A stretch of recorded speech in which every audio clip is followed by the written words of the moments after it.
All right, we are trying this again. It's Coach Kathy and Coach Kate. We're coming to you live from two separate places, so we're on Zoom, how to get all the technical stuff going. And we are here today to dive into gut health. Kate is the author of the book Revolutionary Weight Loss, The Predictable Plan to Lose It for Good This Time. And she has offered it to all of you for free in the comments of the last three that we've done together. This is part four.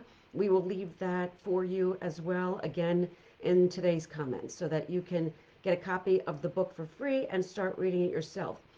I, along with Kate, have been working over the last 4 weeks. We discussed quite a few topics. I'll leave links to them if you're following on YouTube up in the description up here so that you can follow and see other aspects of what we've been talking about. One of them being um, food sensitivities.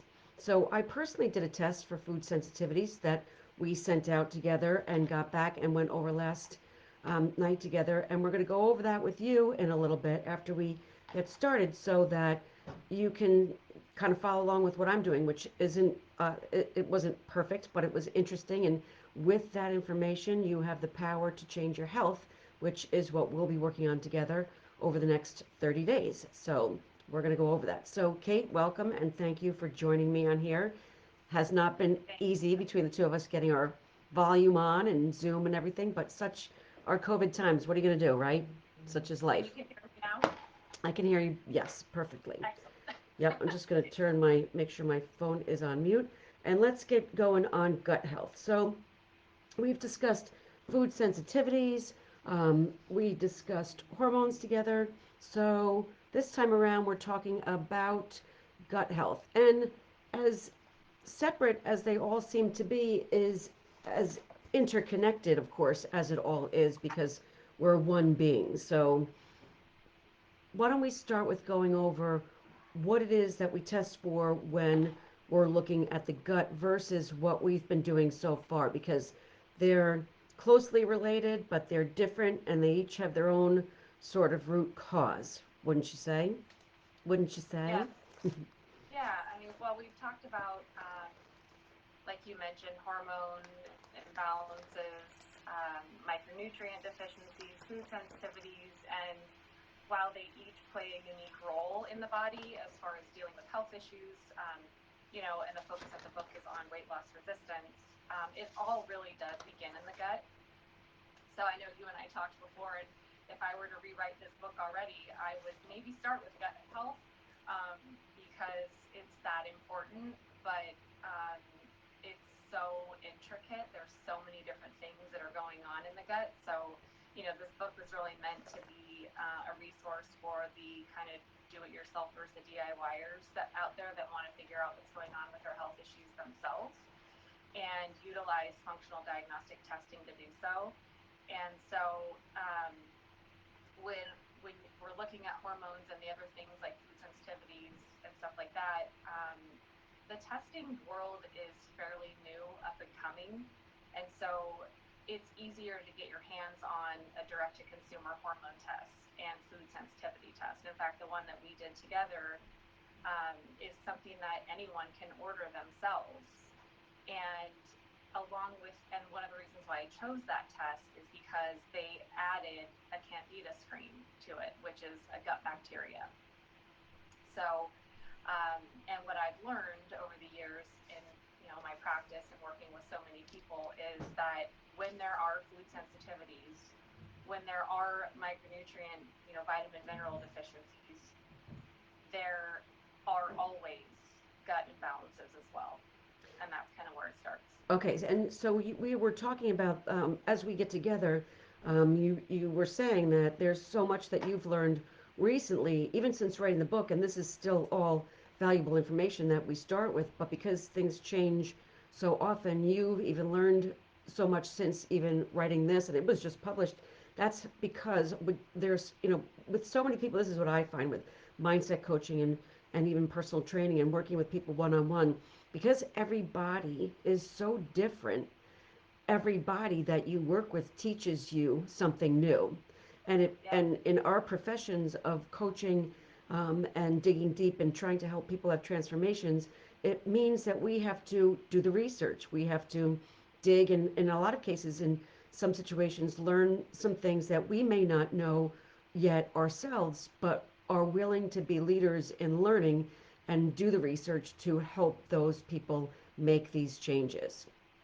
So, Yeah, I love that you said that because I know you and I talk about that a lot. You know, we're both kind of in the business of personalizing, customizing programs for people, and it's very true. Everybody's completely unique. There's no one size fits all. There's no diet, there's no exercise program that's best for every single, for everybody. So it's very individualized. right. So for me, I know that having been tested in the past as well, that I have a sensitivity to lettuce.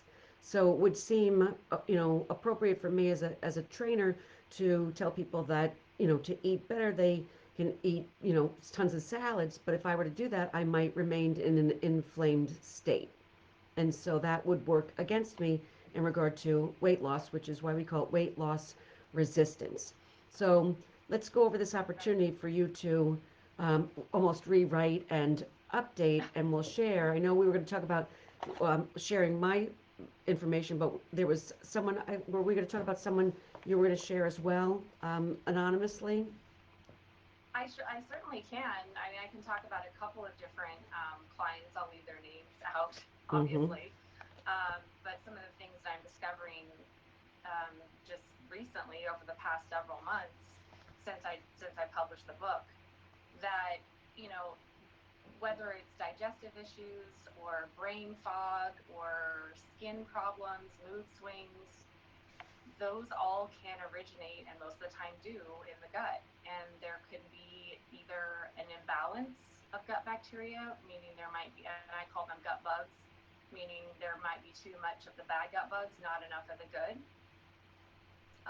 Gut diversity, I talk about in the book, is something that's super important. We want a good, diverse amount of both bad and good, but obviously more good than bad. Mm-hmm. And so, some of the things that I notice on a regular basis with clients is that when they're dealing with weight loss resistance, meaning they're doing all the things that they know to do to lose the weight, they're eating in their minds very clean or perfectly, mostly plants and fruits and vegetables and clean animal protein. They're drinking all the water, they're doing all the exercise, and they still can't lose the weight. Most of the time, it's because there is a gut diversity issue. There are things such as bad bacteria that are overgrown. There are things like pathogens.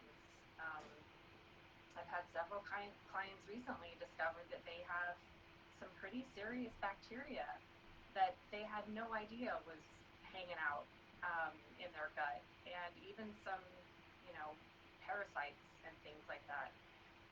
Those things, um, whether they're, let's say, not so scary or some of them are scary, they will prevent the body from absorbing the nutrients necessary to remain healthy and deal with all these issues like I just mentioned, mood swings and skin problems and headaches and weight loss issues.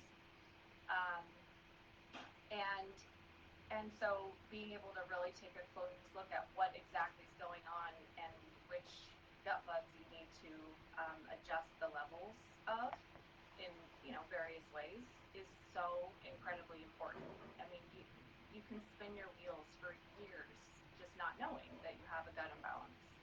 And every single time when we dig deep and then we address those imbalances, does the person see an improvement, a tremendous improvement. Right, because it's so much more than what we're eating and balancing. I mean, we're such a complex being that there's so many things at play. And I think, we were living in a world of racing and racing and racing and not really stopping to listen to our bodies, to see or attend to what it might need. We were just told to go, go, go. And we're going to talk a lot about that when we go over exercise and the things I've learned in this pandemic. But for now, we're staying on gut. Um, and again, my disclaimer is a dog, 5 kids, and a husband all working from home, taking finals, and potentially barking at cats. So anything could go on at any moment. I hear it in the background. I'm hearing some of mine too, Okay. Well, what are you going to do when we have 8 kids in total, I guess, right? Right. Okay. All right, and we were all working from home, so there's that. So in our gut, 100 trillion bacteria and other microbes creating what's called the microbiome. So this Yes. is what we're going into today. Like, can we talk about increasing inflammation because we know that disease comes from inflammation in the body, and our really one of the primary goals we should have is making sure we find ways to reduce inflammation. Right. Yeah. That's absolutely essential. It's where, like you just said, it's where the disease or the disease begins. Um, and the body's always working to try to remain healthy, or the body's just, that's the way it works. So when we introduce foods that we shouldn't be introducing, our body sends that fight response, which creates the inflammation. And when we continue to send things into the body or put things on our bodies, or just maybe we aren't dealing with stress, you mentioned stress, in the right way, or maybe we just aren't dealing with it at all, um, that it'll have the same effect as eating a bunch of sugar. And so your gut is trying to keep the body healthy. And what happens is we continue to introduce things that um, feed the bad bacteria, um, like sugar, for an example, which is very difficult to Mm-hmm. to remove. But that's one of the things that is, I always tell my clients that eating sugar when you have an imbalance of gut bacteria is like pouring lighter fluid on a fire. It just fuels the overgrowth of the bad bacteria. And you're giving it exactly what it needs and wants to grow and keep you out of balance. Right. Right. And then what actually happens after that, which this is horrible, but if you have the imbalance because you're doing things like eating too much sugar, or there are a million things. Um, but even sometimes when it gets so out of hand, meaning the bad bacteria gets so out of hand, that sometimes introducing strategies that are just that you're thinking are helpful, like taking a probiotic. If you have that much of a bad gut bug overgrowth, the probiotic can actually make it worse. Okay. So that's why I'm such an advocate for getting access to this information about what's going on inside of your body, because sometimes, the best strategies that we think we have are actually adding to the problem. I know we talked about this week with exercise. If you're overstressed and then you go out for a 10-mile run every day, you think you're doing a good thing, but it's actually potentially adding to the problem. So, Absolutely. And that's going to be a big one when we talk about exercise because I've learned a tremendous amount over the last 6 to 8 months. And I've seen tremendous success in this pandemic time. So that's I find very interesting. All right, so let's talk about causing metabolic syndrome, meaning your body's resistant to the effects of insulin. So, is this what we're talking about when people who struggle with diabetes and diabetes 2, which is reversible through weight loss? Um, can you talk about this a little bit? as it relates to gut health, Yeah. yeah, I mean, that metabolic syndrome is, I don't want to call it an end game, but you're pretty far, down the road as far as, your body's probably been, I usually say, screaming at you, but maybe you weren't paying attention, or maybe you just didn't relate the two.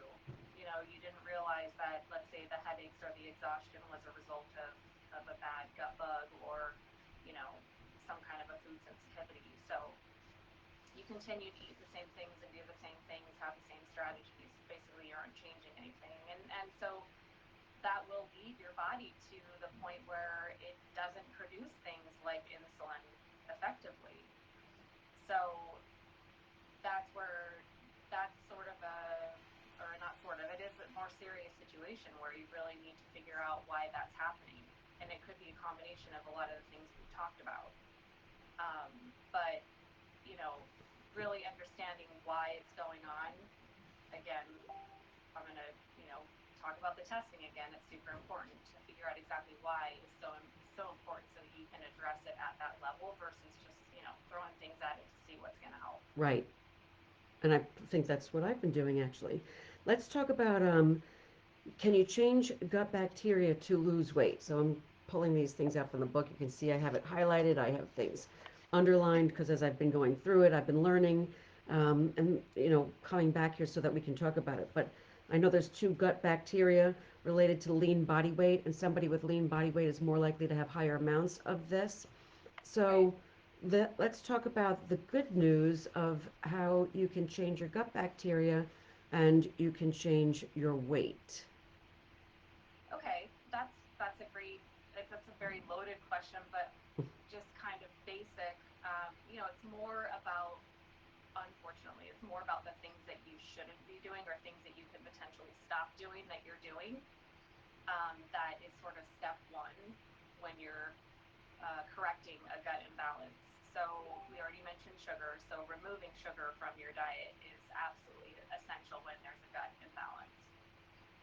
For the reason we just talked about, the sugar will fuel the bad bacteria. Highly processed foods also, they contribute to the issue. Um, Overusing antibiotics, or even in some cases just using them not, at all, or over the counter medication, and things like Advil, which so many of us just pop them like they're Mm-hmm. like there's nothing dangerous about them, but too many times, if you're using them too much, that also contributes. And then I think I mentioned things you put on your body, so like the body creams and makeup and shampoo and things like that. There are a lot of products out there that have a lot of chemicals in them, and everything that you put on your body will eventually end up in your body because it's absorbed through the skin, our largest organ. Mm-hmm. So too many chemicals and too many things that are harmful to the body. And then I know that that's a hard thing because I just mentioned a bunch of things that you'd have to change, which is very difficult. So one way that you can kind of take the edge off and mitigate some of this, if you don't want to change everything about your lifestyle, is to make sure that you're regularly giving the body help to detoxify. So even though you might continue to bring some of the chemicals in, the body needs some help getting them out. So doing things like sweating, um, drinking lots of water, and if you can put some lemon in it, if you like lemon, that's wonderful detoxifying Mm-hmm. strategy and pretty simple. So just making sure that you are, if you can't change the products and change the foods and remove the sugar all at once, I know how hard that is. At least help your body to remove those toxins by using detoxification strategies. Right, which I was doing pretty well at the beginning of this COVID time in regard to doing isogenics detoxes because we were doing it where you spend one day just taking in all antioxidants really is what it is. It's just cleansing, detoxing, and so I was waiting for the test results to come back to see where I stood so that I'm ready. And it was this morning, for the first time in a while, I was able to accomplish so many things. I posted a picture in Coach Kathy on Facebook, and it's me in a mask, and it really is so not attractive. But it was a great start for me because I want to personally make some changes and go back to doing what I was doing. I call it the gray zone. The gray zone is when we know better, but we don't necessarily do better. Mm, We know it, we learn it, we're all humans, and then we hit the gray zone again where one thing starts to creep back in, and then maybe another thing creeps back in, or we're not doing or living or doing the work that when we know, like to do the best work we can for our bodies. And then you have a wake up, or you start the process, or you simply slow down to regroup to put yourself back in it. And so there's some things I've been doing in COVID that I would not do in normal times. Like I've fallen off the wagon, so to speak, of having a super healthy lunch because everyone's home. There's 7 people living in my house, and lunchtime, as we just went through behind me, is a centralized. And I think this is all very real stuff that we're talking about right now. Is at lunchtime is a very real time for gathering, and if someone pulls out the bag of chips, I might have some. So I'm doing things that I wouldn't ordinarily do But I've made a commitment to myself this morning because I started with self care and I took the time, which I have been outside training almost every day. And before, when I worked inside of gyms, I didn't have to think about overexposure to sun. I wear sunscreen every day regardless, but I'm putting things on my body and now I'm outside, so I am doing things differently, then I'm sort of off a path of doing things differently and how I'm caring. So my point is today's self-care was a great restart to refresh my path and get me motivated to start doing things. So let's talk about my test results. We got them back, we went over them, and to my surprise, my sensitivities weren't as strong. One strong one was to whey. So I use isogenics every day. They have shakes that are my breakfast, and fortunately for me, they have phenomenal plant based shakes. So it came in as a higher than normal sensitivity, but that I can control by having a plant based shake and watching my dairy intake. And then Yeah. my candida numbers, which are the bad gut bugs, came in high. So that for me. Now we talked about what we're going to do, and one of the things that we're going to look at is going on an antimicrobial program to work against those bad gut microbes. And this isn't the first time I think I've had high candida. There was about 7 to 10 years ago, I was at a health fair and an intuitive health coach said the same thing, not even with Oh, really? testing. Yeah, it was really pretty cool.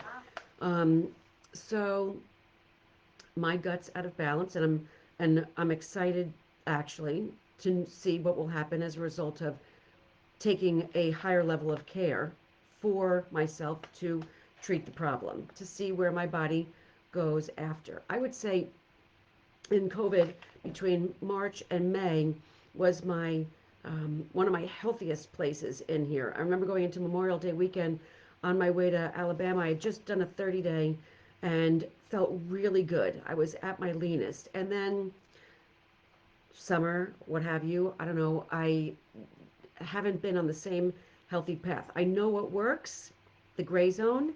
I let it slide, I would say, somewhat, and now I'm working my way back into committing to doing another 30 days. So that'll be replacing 2 meals with a plant based shake, 2 snacks, and 1 meal with the family, which will be dinner. Um, I don't eat a lot of sugar, but I do drink it, and I like grapes and a glass. And uh, Oh, yeah, grapes in a right. glass. So that's something that I'm going to be balancing out better because I have to. Not feeding the sugar with wine at night, which can be so easy for me to do sometimes. Everybody's home. I'm making dinner for 7. I'm pouring a glass of wine. But that has to not happen if I'm working to make my gut health better, right? Yeah, and that's a hard one. I know, especially right now or really any time. But and back to the gray area, I love that you use that term because we were talking about how these test results will pull people out of that gray area. And I think you found that for yourself, like being able to see it with numbers in front of you. It makes a big impact. Kind of once it kind of lights a fire and pushes you over that, out of the gray area where you're ready to really tackle it. Right, because information is power. I mean, it really is. Information is so powerful. And to be honest, I was kind of waiting for that test results to come back before I Yep. committed to my start zone. And, you know, Yeah. even as a coach, coaches need coaches, and we're all humans and living life and stress. And, it's not always an easy ride just because we're health coaches. We still have to do the work and stay on path and the whole 9 yards. And throw in a pandemic and have everybody at home, and it shifts a lot. I'm at the supermarket almost every day, some form of a supermarket, because making multiple meals for a lot of people. And if I'm not even making the meals, because they're all very capable, I still have to have the supply of food here. And fortunately, I'm not drawn to a lot of it, but I also know exactly where I could clean up. And adding back in a second shake into my day is going to help me slide through lunch mistakes. Hmm. So breakfast I've got that I nail. I have my and I have been taking a probiotic. So we're going to work on. I won't be taking that for 30 days to clear things up, and then I'll edit back in because I might have been doing things that I think to be right to not help out the situation. So and then we'll, I guess, Yeah. retest at some point to see how if the numbers have gone down. So I'm, to show that I'm staying on path or doing the right things to clear up the situation or change it. Yeah, and just so you know that candida is super common. I mean, Yeah, I see it just about every single food sensitivity test that I review.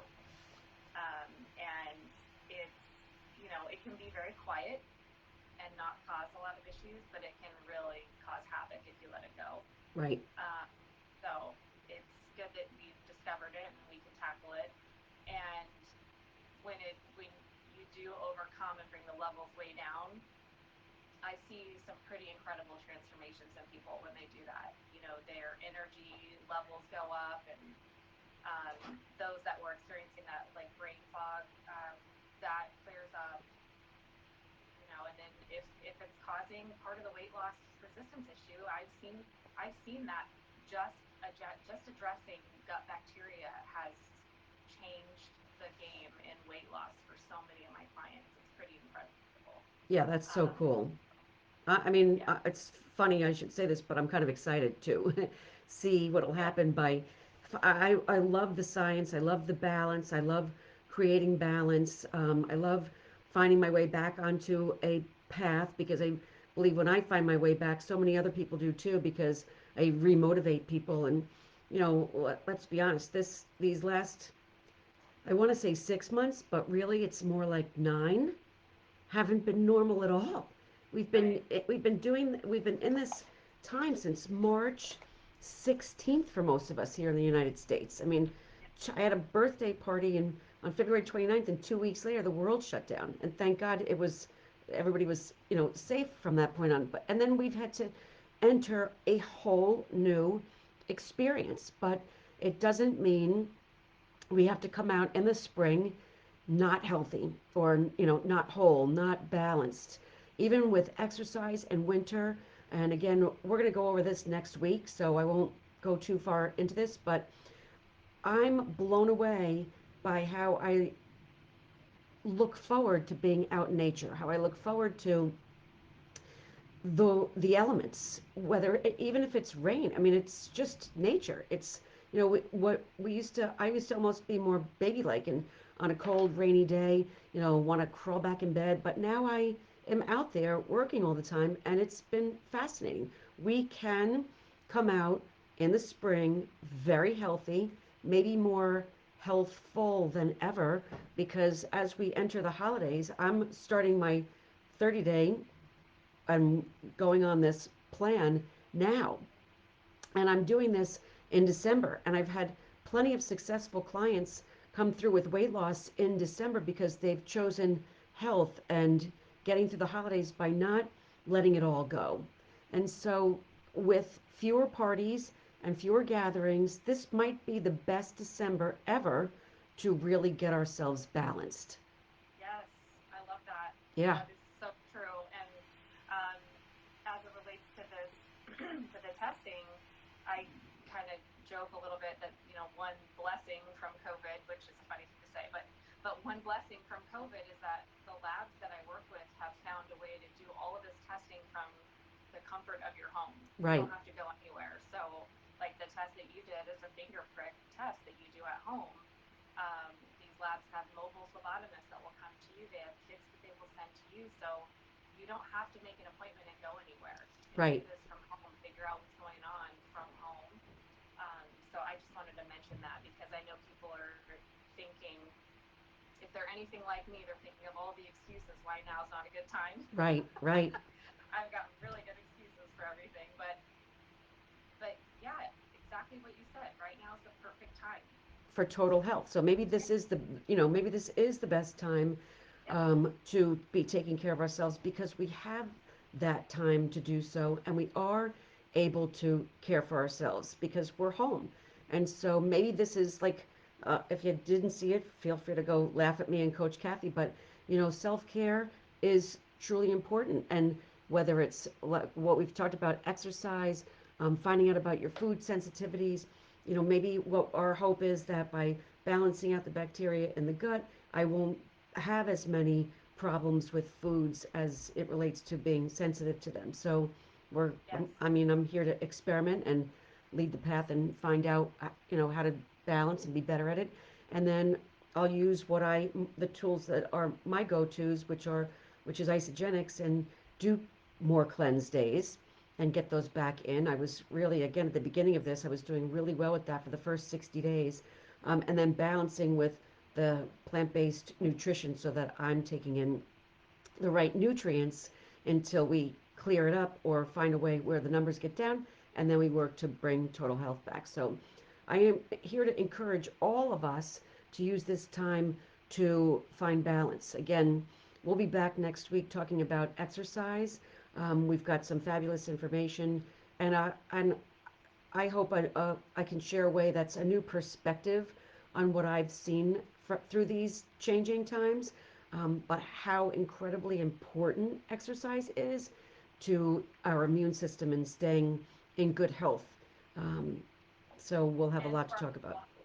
so important for our mental health right now too, which I know is really, top top of mind Top of the mind, I for just everyone. Yeah, I just did a course through NASM, which I've been doing a number of courses recently through NASM to get my CEUs for, and I've got a whole year, but I want to do it early because I'm just using this time to learn, and I've been learning a ton. I just did a course, Emotions in Motion, and how exercise significantly and helps with both anxiety and anxiety disorder. And we're going to talk about that in ways that you can properly approach exercise to reduce anxiety without making it worse. So that we'll get to next week. All Um, right. and then if you have questions, if anyone, I know we were late today because we had some technical difficulties, but if you have questions and you're not watching this live, feel free. We're here to come back to this chat to answer questions.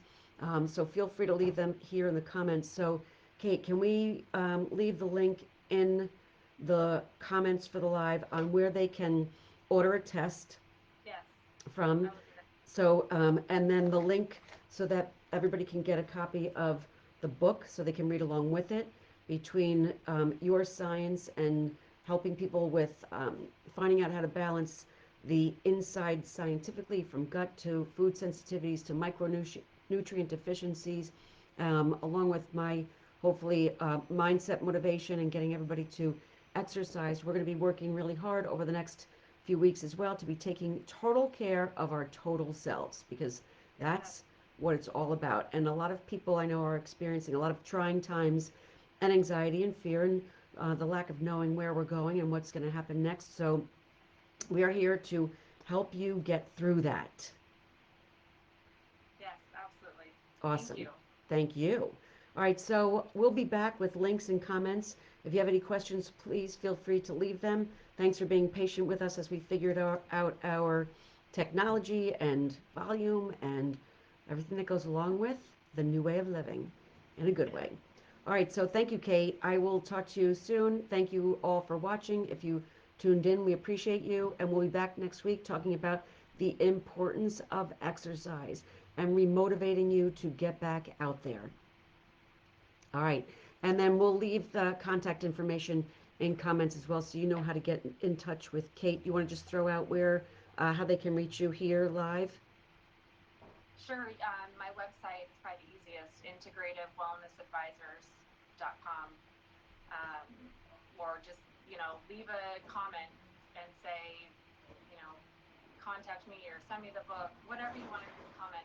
I can reach out to Okay, anybody who needs my help. perfect. Yeah. All right, there we go. Thank you very much.